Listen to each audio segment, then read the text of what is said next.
Hello everyone, so today we'll be talking about Whittaker vs Till on UFC Fight Night 174, happening on Fight Island. Of course, we'll be bringing in my main assistant. Main assistant? Why are you wearing my gloves? Oh.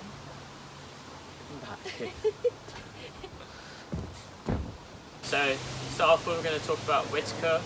One of his main moves he likes to throw is he likes to throw his jab from quite low. So, contrary to normal, where you just throw it straight from your guard, Whittaker tends to have his guard a bit lower and he uses this Philly shell kind of like defense a bit more. And this means the jab comes upwards, as so.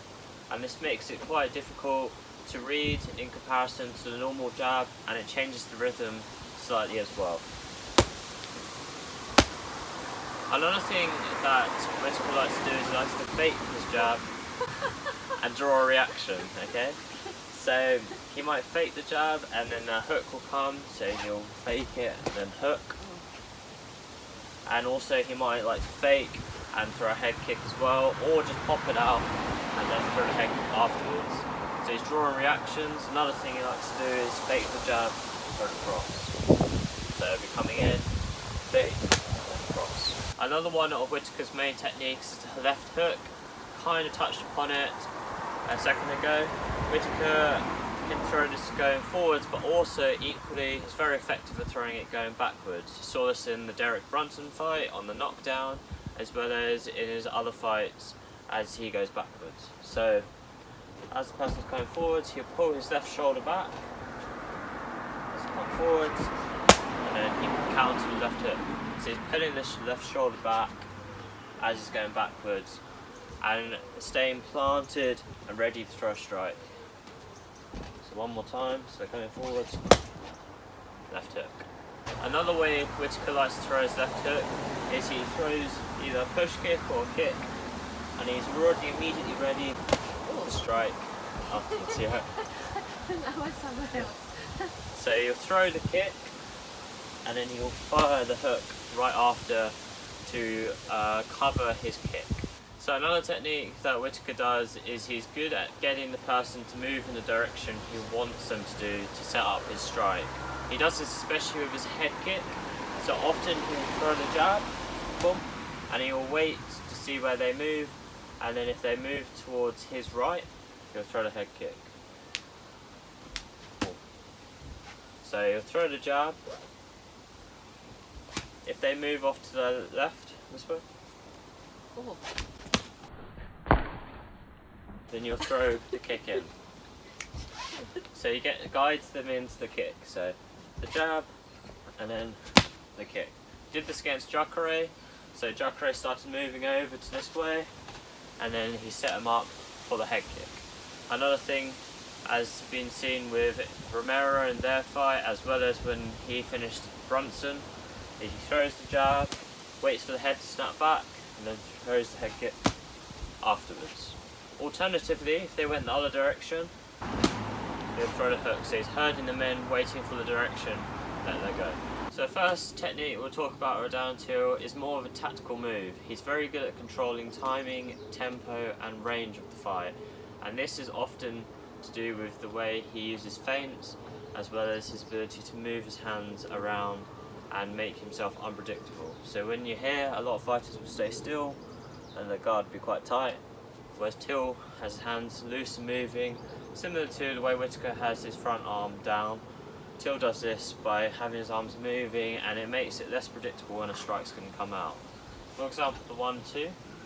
The traditional way of throwing this would be 1-2, and that would be technically sound, but it's more predictable and more easy to read. Whereas Till likes to he can play around with this. His hands are moving,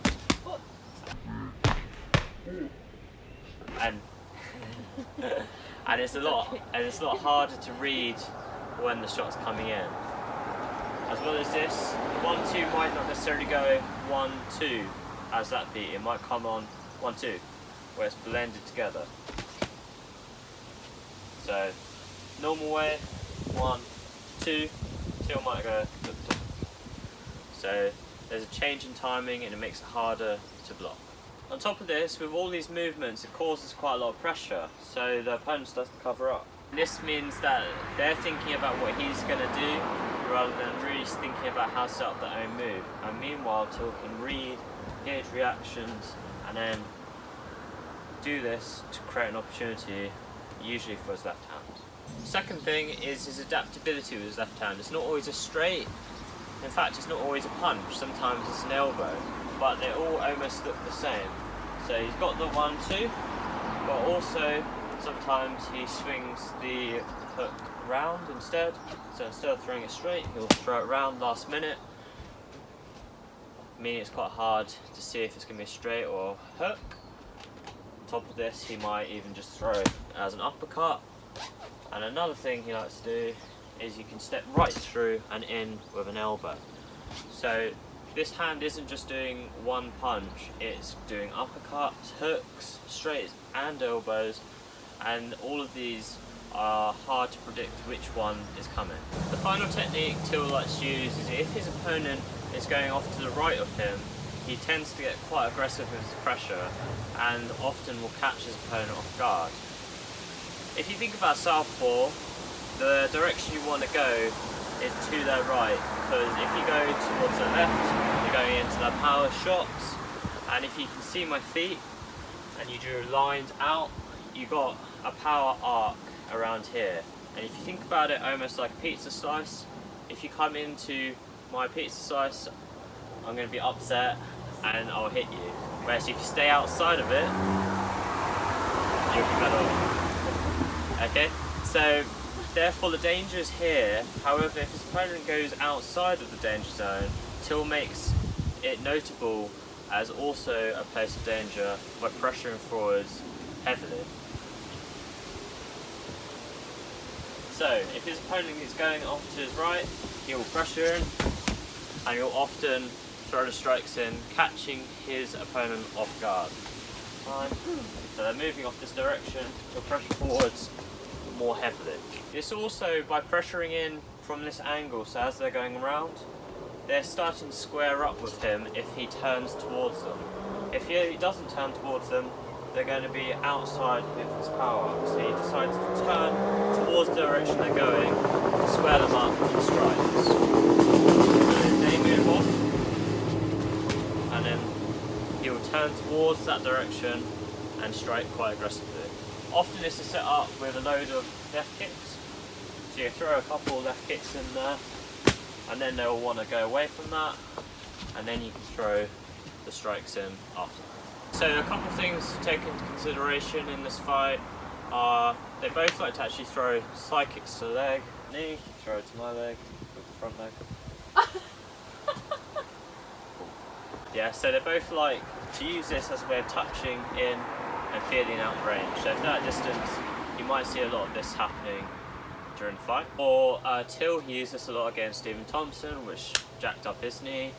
And for Whittaker, he actually damaged his knee in the first Romero fight, and he kind of got revenge of it in the second fight. So this might be a technique to think about in this fight.